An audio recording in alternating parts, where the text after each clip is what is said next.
students, how are you? Welcome back to my channel DC Academy। आज हम बात करेंगे ट्रांसफॉर्मेशन के एक बहुत ही इंपॉर्टेंट टॉपिक पर जिसका नाम है interchange of assertive and exclamatory sentences. Okay, तो सबसे पहले क्यों ना हम आपको असर्टिव सेंटेंस और एक्सक्लामेटरी सेंटेंस के बारे में कुछ बता दें।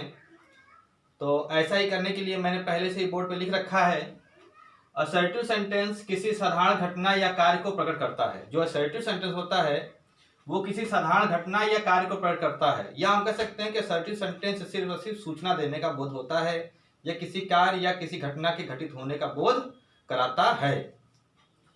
और यह सदैव सब्जेक्ट से आरंभ होता है। ये भी पता है कि इस असर्टिव सेंटेंस की शुरुआत में सब्जेक्ट आता है और वो सब्जेक्ट कोई नाउन या कोई प्रोनाउन या कोई जिरंड या कोई इंफिनिटिव हो सकता है। फिर बात करेंगे एक्सक्लामेटरी सेंटेंस। तो एक्सक्लामेटरी सेंटेंस जो होता है वो हमेशा किसी एक्सक्लामेशन वर्ड से प्रारंभ होता है और इससे हमेशा प्रसन्नता हो, दुख हो, आश्चर्य हो, घृणा हो आदि का भाव प्रकट होता है। तो एक्सक्लामेटरी सेंटेंस क्या होता है ना, जैसे कि मान लीजिए हम कहीं भी जा रहे हो और किसी चीज को देख करके हमारे हृदय से अचानक जो आवाज उठे और हम उसको एक सेंटेंस में बोल दें तो वह सेंटेंस क्या कहलाता है?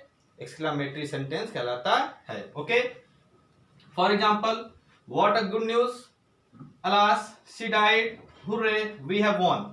जैसे व्हाट अ गुड न्यूज ये आश्चर्य को दिखा रहा है, अलास शी डाइड दुख को प्रकट कर रहा है और हुर्रे वी हैव वॉन ये प्रसन्नता को प्रकट कर रहा है।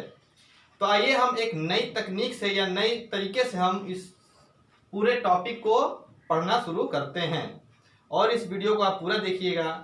हो सकता है कि आपको ये बहुत ही फायदा दे और आपको ये जिस तरीके से मैं समझाऊंगा आपको 100% ये समझ में आ जाएगा। ओके स्टूडेंट्स, आइए देखते हैं। तो हम बात करेंगे सबसे पहले कि एक्सक्लामेटरी सेंटेंस हमेशा प्रसन्नता, दुख, आश्चर्य, घृणा आदि को भाव प्रकट करते हैं। इसका मतलब कि ये हमेशा एक्सक्लामेशन वर्ड से प्रारंभ होते हैं।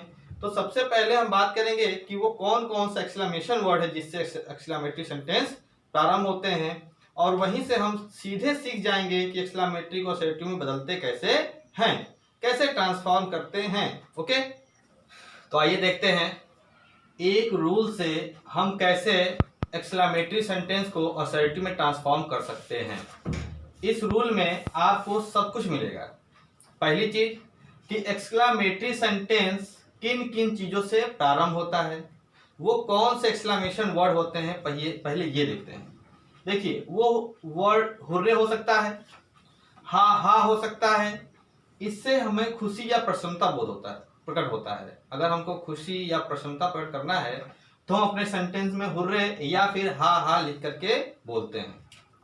फिर देखिए, या तो अलास से स्टार्ट हो सकता है, या तो ओह से या फिर आह से, और इसको हम प्रकट करते हैं तब जब हमें सुख, दुख या फिर शोक प्रकट करना होता है। अगर हमें दुख और शोक प्रकट करना है तो हम अपने सेंटेंस में अलास या ओह या आह बोलते हैं। ओके, अगर हमें किसी चीज को देख करके आश्चर्य हुआ तो हम अपने सेंटेंस शुरुआत हाउ या फिर व्हाट से करते हैं, हाउ या फिर व्हाट ए से करते हैं। ओके, अगर प्रशंसा है, अगर किसी की प्रशंसा करना है या उसका अनुमोदन करना है तो हम क्या करते हैं? ब्रावो या वेल डन का यूज करते हैं। ओके,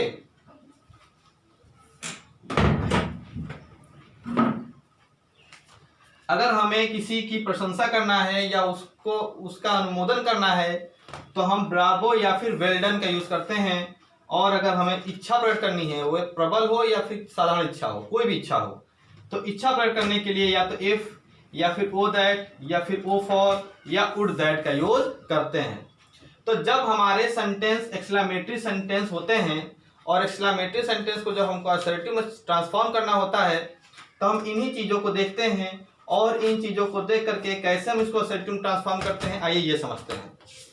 अगर सेंटेंस हुर्रे हा हा से स्टार्ट है तो हम असर्टिव सेंटेंस शुरुआत करेंगे इट इज जॉयफुल दैट या फिर it is a matter of Joy, दोनों में से कोई एक लिख सकते हैं।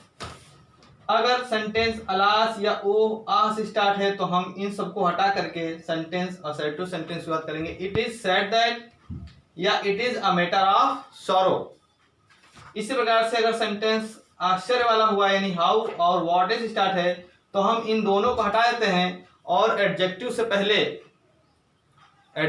पहले या नाउन से पहले हम वेरी या ग्रेट का यूज करते हैं। ओके, वेरी या फिर ग्रेट का यूज करते हैं। ध्यान दीजिएगा, ग्रेट भी हो सकता है।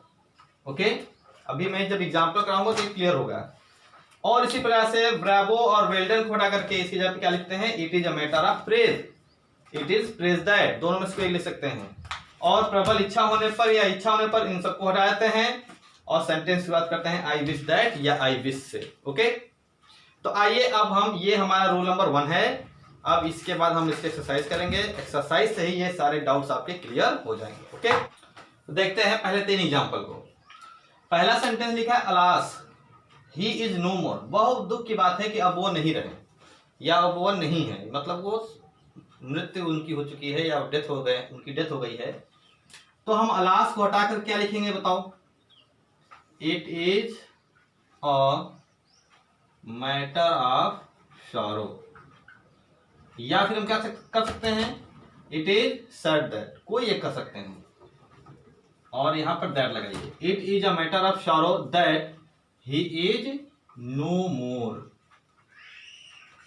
आपको कुछ नहीं करना है, बस अलास को हटाना है, it is a matter of sorrow, या फिर इसी को लिख सकते हैं it is sad that he is no more.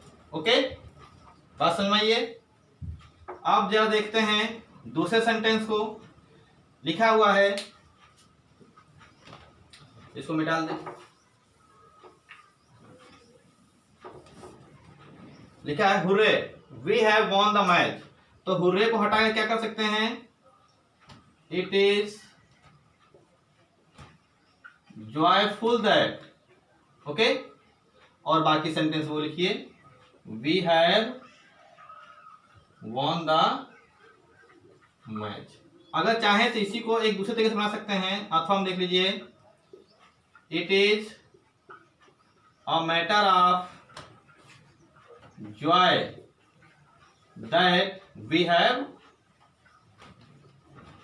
Von the match. Okay, फिर बात करते हैं ब्रावो। तो ब्रावो के लिए मैंने क्या बताया है, it is praise that, it is praise that you have done well. Okay, हम ब्रावो से देखिए, एक तो प्रशंसा होता है और खुशी भी हो सकती है। ओके, तो हम कह सकते हैं it is a matter of Joy भी कह सकते हैं इसको, ठीक, या it is a matter of praise that, जो भी चाहिए आप इसको बना सकते हैं। तो आइए देखते हैं और एग्जाम्पल हैं 4th सेंटेंस को।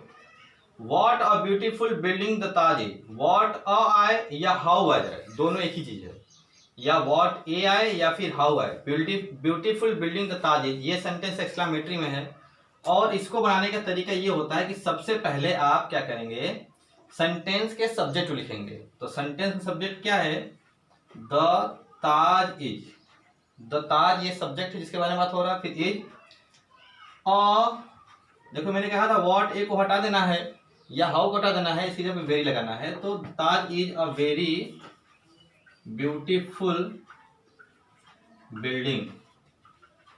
इसी को फिर देखिए जरा इस सेंटेंस को, यहां पर इस सेंटेंस में एक चीज समझना ये है कि मैंने कहा था वॉट ए को हटा करके एडजेक्टिव से पहले वेरी लगाते हैं। जब एडजेक्टिव आएगा तो हम वेरी लगाएंगे।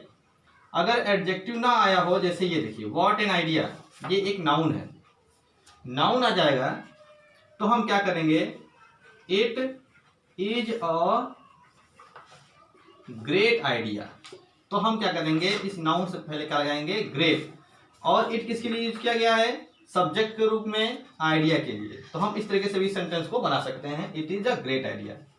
तो कुल मिलाकर के हमने ये देखा कि जब सेंटेंस में हाउ या व्हाट ए या व्हाट एन है ना आ जाए, तो हम इनको हटा करके वेरी या ग्रेट लिख देते हैं। वेरी लिखेंगे एडजेक्टिव से पहले या ग्रेट लिखेंगे नाउन से पहले।